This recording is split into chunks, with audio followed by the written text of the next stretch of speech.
Okay, so today the topic is quite interesting. Welcome to joining us on today's topic about sexual wellness and how it actually affects our health, and then the health benefit that comes with our sexual wellness.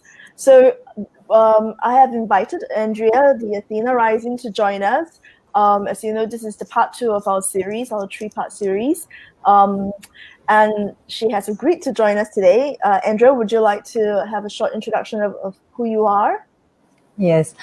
So hi, everyone. For those who don't know me, my name is Andrea, and I am from, my page is the Athena Rising. I'm basically a love and intimacy coach, and I work with individuals and couples around topics of love, relationship, and sexual wellness as well. Yeah. Perfect. So for today, the topic that we want to talk about is around how we actually get health benefits from sex. So it's quite interesting. When I was going through the research, what got me interested in this topic was that, there's a lot of talk right now about the hormones, right? And our hormones is so important to keep us in a state of wellness, in a state of happiness. So naturally, the top 4 hormones that people talk about is the dopamine, the oxytocin, the endorphins, and then there's the serotonins. So oxytocin is known as the love chemical, and so endorphins. And I know that when people actually do have sex, they do get a surge of all these happy hormones, and that it actually lifts them from like sadness or depression and stuff like that. So there is also a lot of health benefits behind it. So let's hear it from you, Andrea, from your studies and from your research. What other health benefits do we get? So yeah, a lot of and for anyone on the call, you can kind of like type your questions in. I will see your comments. I just won't see who is live, so you can always just say hi along the way. But I think a lot of times when I work with people on intimacy and sexuality, it tends to become one of the last few things that people look at. And I think what we need to understand is that sexual wellness and our sexuality kind of encompasses a holistic health. So it helps us a lot when it comes to our emotional health, definitely our psychological health, because in terms of the feel good hormones that you mentioned, orgasms themselves are said to reduce cortisol and increase oxytocin, which is really important when it comes to you feeling like you can face the next challenge of the day, or you can kind of go through what you need to go through. It does play a part in terms of how your psychological makeup is as well.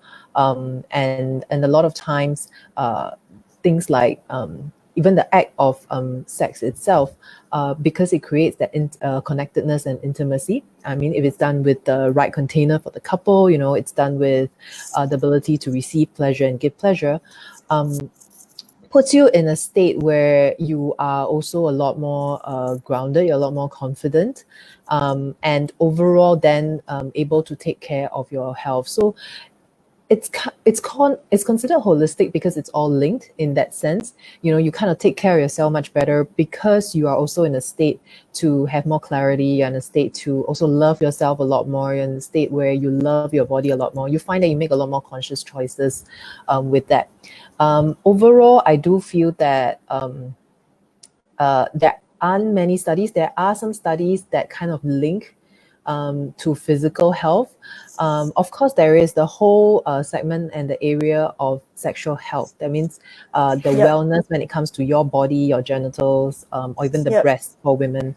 And there is that physical piece. But why I pulled it up broader is because there is that link to the emotional, mental, psychological health that then relates to some of the hormonal balancing that we see, that some of the studies have seen. It does relate to how we then make conscious choices in terms of how we face like obstacles, we face challenges in the day. How do we feel like we are supported and connected with our partner, and therefore then make very conscious choices for our body. So there is that whole connected piece as well. So Yeah. I'll just interject that one of the reasons why this is a topic that piqued my interest is that I suffer from a lot of backache because I play a lot of badminton. So I get a lot of backache, and I was trying to find out, is there any natural way of curing backache, right? And Yeah. it turned out that when I was doing my research, it actually said that, when you have more sex, it actually cures backache. I was like, well, that was interesting. So that touched a Yeah. little of what you talk about, the physical side of Yeah. health benefits from sex, right? Yeah. So other things that came about when I was continuing my research is that it boosts our immune system. So naturally, because of all those hormones, they actually boost our immune system. And then the other really surprised me was about blood pressure, heart health, and then for the guys, it's actually prostate cancer. It actually lowers prostate cancer. Did you come across anything of such research? Yeah, so because I don't deal with the medical realm and I don't back research that, I mean, because I that's not where my qualification is. I don't back research where it does like studies and links like certain physical symptoms. I know that there's a lot of clinical trials like that. Mm-hmm. But it's not surprising because the process of sex or the process of just improving our sexual wellness and our sexuality brings in a lot of pleasure, brings in the state of pleasure. And a lot of my work when it comes to coaching has to do with a lot of neural rewiring. So rewiring of the mind body, how the brain reacts in various situations, and how the brain tells the body what's safe and what's not. And these sometimes manifest in physical symptoms. So, especially if the physical symptoms have a lot of underlying emotional or psychological issues, and they are embedded in like sexual triggers, um, Mm-hmm. the process of improving your sexuality and your sexual wellness actually increases the pleasure state, and then allows at that intensity and level for certain based on the proper guidance for certain rewiring of the mind and body, and therefore then the body reacts in a very different way, and a lot of people see it as they feel better, they feel less achy. I wouldn't go to extent to say, because the problem with the human behavior is that once I say, if you do this, then you'll get better, or if you do this, you will cure this. People straight away go into like, okay, I have to get into the act, and the idea is not about just the pure act. The idea is about being able to put yourself in a state of pleasure and a state of connectedness. And then from that point, allow yourself to either rewire how your body is reacting, rewire certain psychological and emotional trauma that may be stuck to why there were physical manifestations of the illness.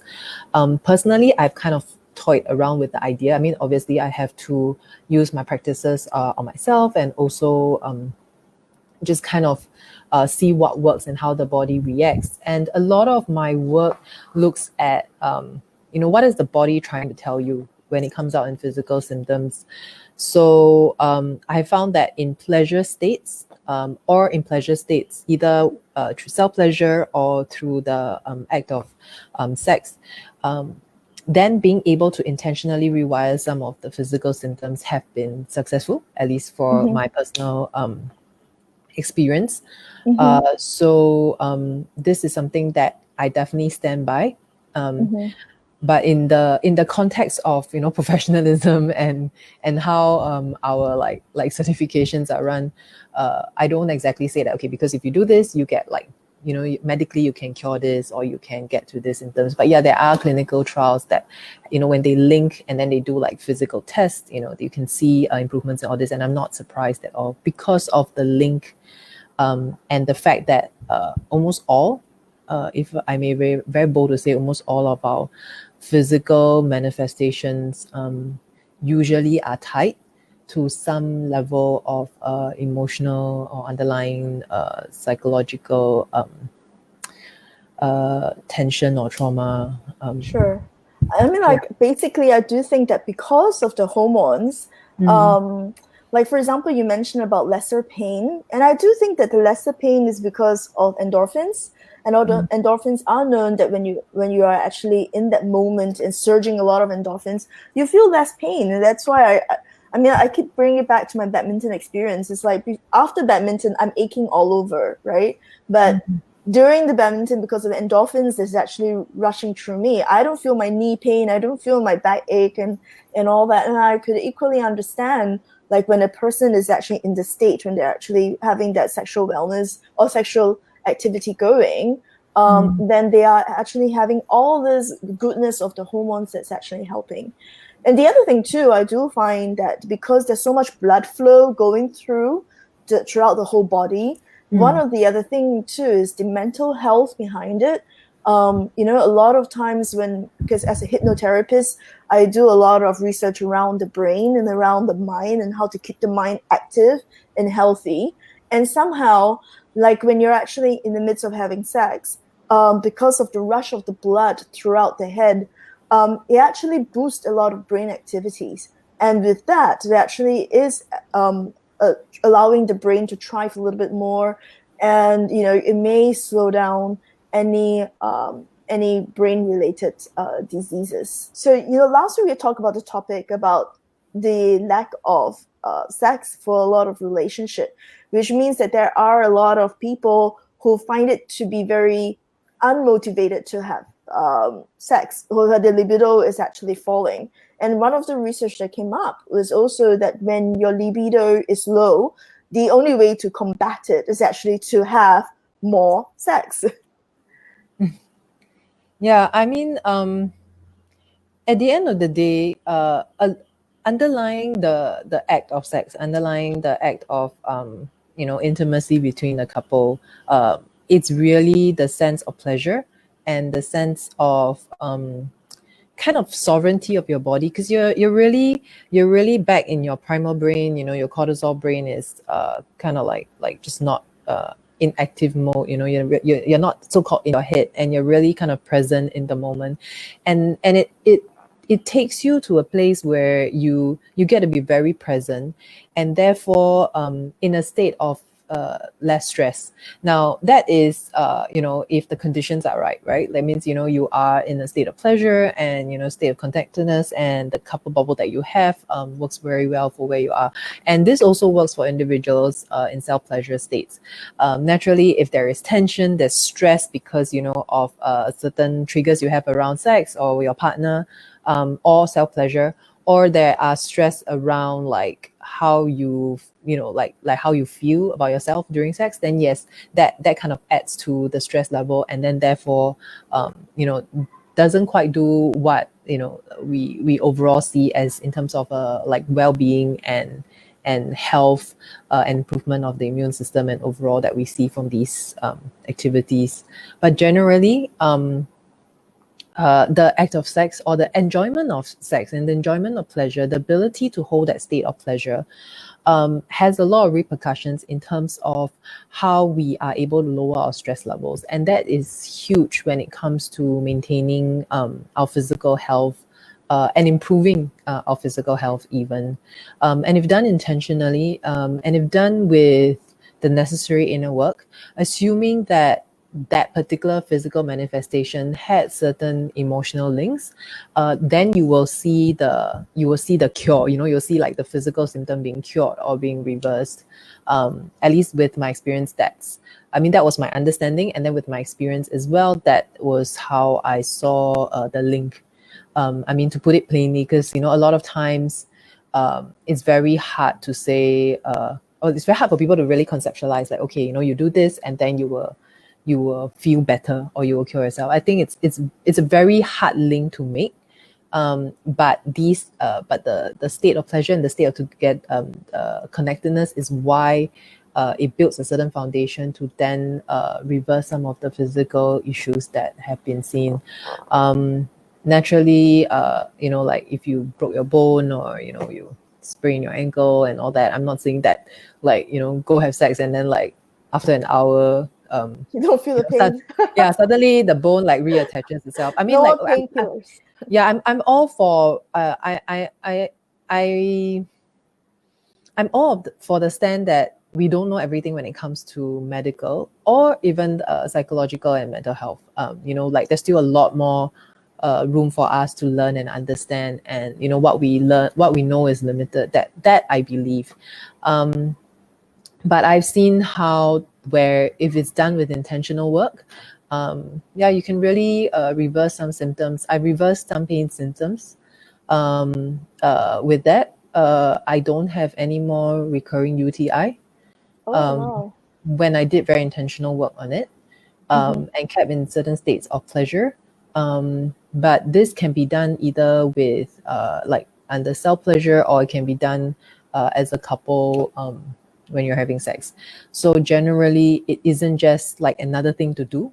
I think the key thing is that how I encourage couples is that it's not just another thing you have to do. It's not just another thing that you have to tick off the list. It's not just another thing that happens.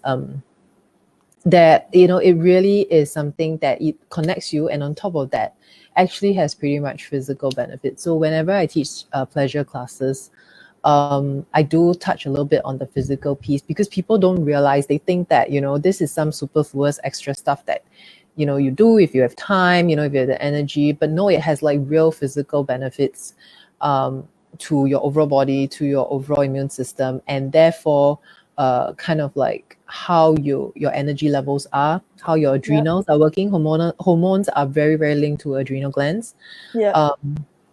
And the adrenal system, and like just generally, are you in a state of clarity to make conscious choices for your body? And you will then find that with the more self-love, with the more sovereignty you have over your sexuality, you start choosing very specifically things that benefit your body itself. When I got into the work, and this is specifically on sexual health, when I got into the work, and I got very sensitive to my body's reaction, I made very conscious choices to switch to like reusable, like menstrual products. I was very conscious about how I took care of my body, like soaps and stuff like that, because my body actually did have a reaction. Like I can sense the subtle difference and the subtle reaction, which to me was very surprising, because these are not the things that you learn. Like logically you learn like all this stuff is like eco-friendly and is reusable, that's why you do it. But when I then understood how much the body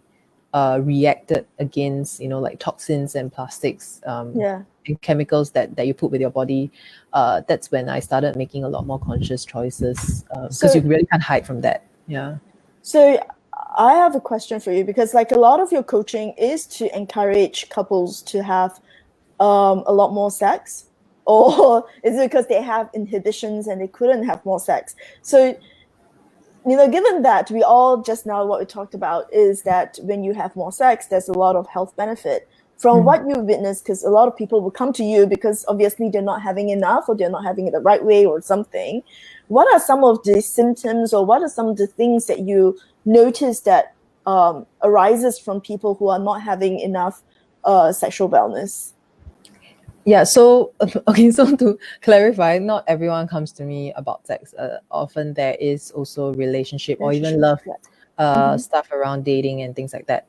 And I think I stated in the last session, the last week, my go-to stand is not always to say, okay, you're not having enough sex, you think that's your issue, okay, you have to have more sex. That isn't the direct link that I do. But I found that when sex becomes an area that is either hidden, it's either restrained somehow, or that we feel like it's like we feel like there's a lot of blockages, there's a lot of obstacles around that area, and we don't feel like we truly enjoy the area of sex, or even our own sexuality. Like we don't really enjoy our sexuality. That's when I realized that it then translates to just overall a lot of like psychological, emotional, even mental, I wouldn't say health issue, but more like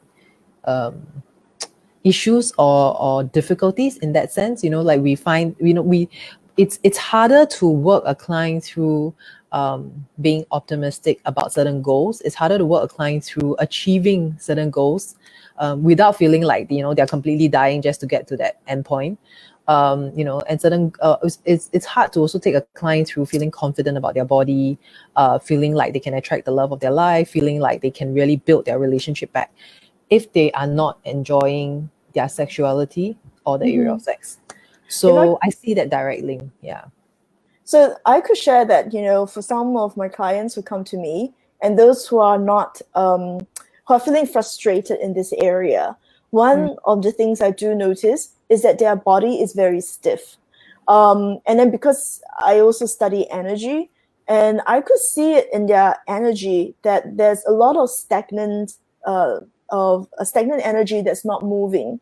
And when I do release them, when the energy comes out, there is a sticky feeling to that energy. So it's actually quite interesting for me, where you do notice that when the person is not having a lot of flow in one area. In fact, if there's any blockages and no flow in one area, the person is blocked. And in anything of being blocked, the person does come across a bit more stiff. And what I do find is that mentally, there's a lot of resentment that their body or their whole being is not being appreciated by somebody, or not being appreciated in any sense. Like if they are, especially if they're in a relationship, there is that basic expectation of, appreciation to each person who is part of the relationship. And if that one area is not being appreciated, there's still the level of resentment that builds up. Yeah.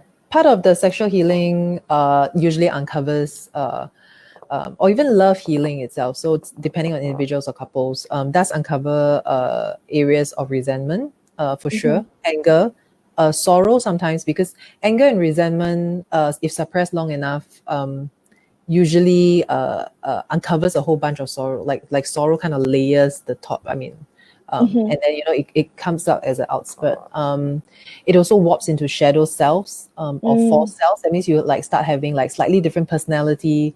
You don't really use your real voice. You kind of like people can put a finger to it, but they kind of feel like you're not really being authentic in that sense. So when they go through a lot of the healing work, or even the coaching where it's a process and then there's sexual healing involved, or healing in the area of like them just being able to enjoy pleasure in sex, people start to realize that they feel more authentic, or they become more authentic. So it's not so much a thing where you go like be more authentic, like that motto, and then like everybody figures out, or like be you or be yourself. Like it's not so, like the mind doesn't understand, the body has to understand. So I work on a lot of levels of the body, like the body and the felt sense, because that's where it expresses itself through that. Like you can understand everything intellectually, but it doesn't translate to like how your body acts. It doesn't translate to how you react as well.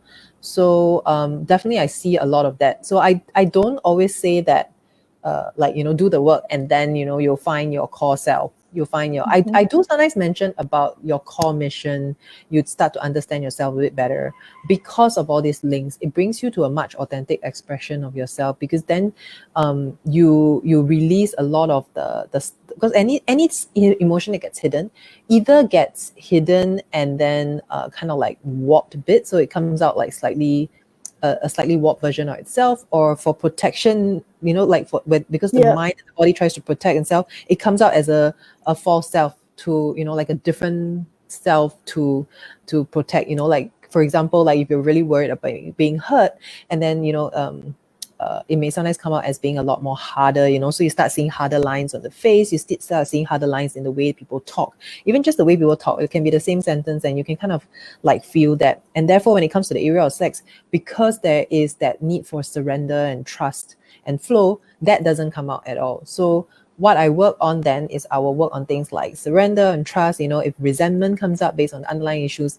we work through that. And then it gets them to a point where they are able to completely let go in sex, or they're able to enjoy themselves from a pleasure perspective. I really love what you just said. Yeah. I really love what you just said. I think what you touched on, especially when it comes to protecting ourselves. I mean, this is something that I always talk about it with my community, with my clients as well. It's like, I'll just expand a little about the protection. Is a lot of times we don't realize that we're actually going to a state of pretend. Like, if you're not happy with your body, you pretend that you are. So then, a lot of people go through plastic surgery, or they buy nice clothes, or they put on makeup. There's this level of pretend to try and defend, right? So people go through the level of pretend, to defend, and then to protect. And what the core of it is that they are trying to protect something that they themselves feel either they are ashamed of, or that they feel that it cannot see the light of day.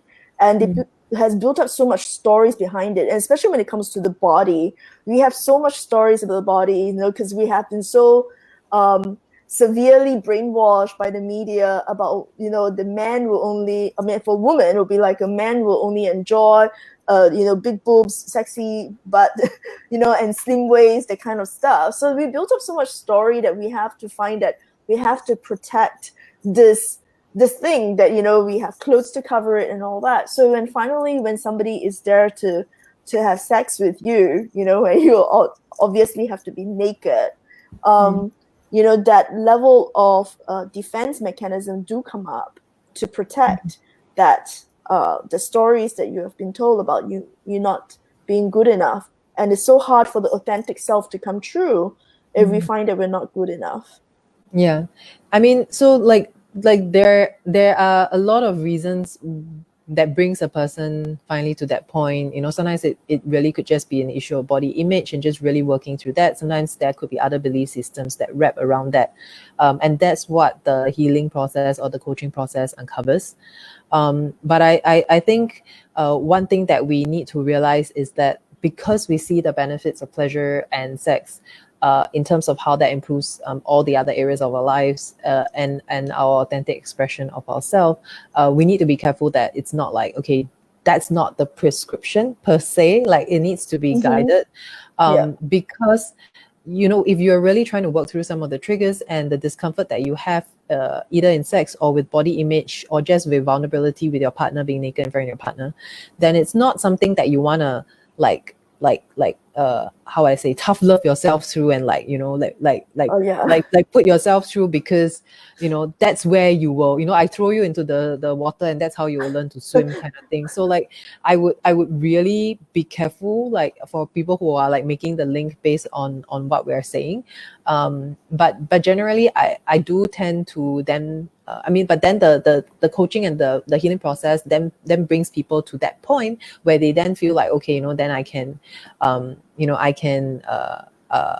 I can be in a state where I can be completely vulnerable and still completely love my body. So we'll work through that, and then we'll get them to that state. But for sure, some of our biggest lessons about ourselves and our body, and the choices we make for ourselves, actually comes in sex, in our sexuality. So two slightly different things, and in our relationships. So which is why it's an area that is so painful to talk about for some, so difficult to talk about for others, but yet it's an area that I think it's really important that we keep having the conversation. Yeah, I think it's really great that you touch on all that. So as a quick closing, I just wanted to say that, for those of us who really want to benefit from sex, is just to highlight that, take note that it actually offers you, I do find it to be something that nature has given us. It's like a natural medicine that nature has given us, that it boosts our immune system, it makes us happier, that is mental health, emotional health, and physical health that actually comes with it. So, don't deny yourself of all those medicine, but, take time to discover your own pleasure and understand that the pleasure is not indulgent, and it is really one of what you call self-love, one of the things that you call self-love. Anything to close with, Andrea?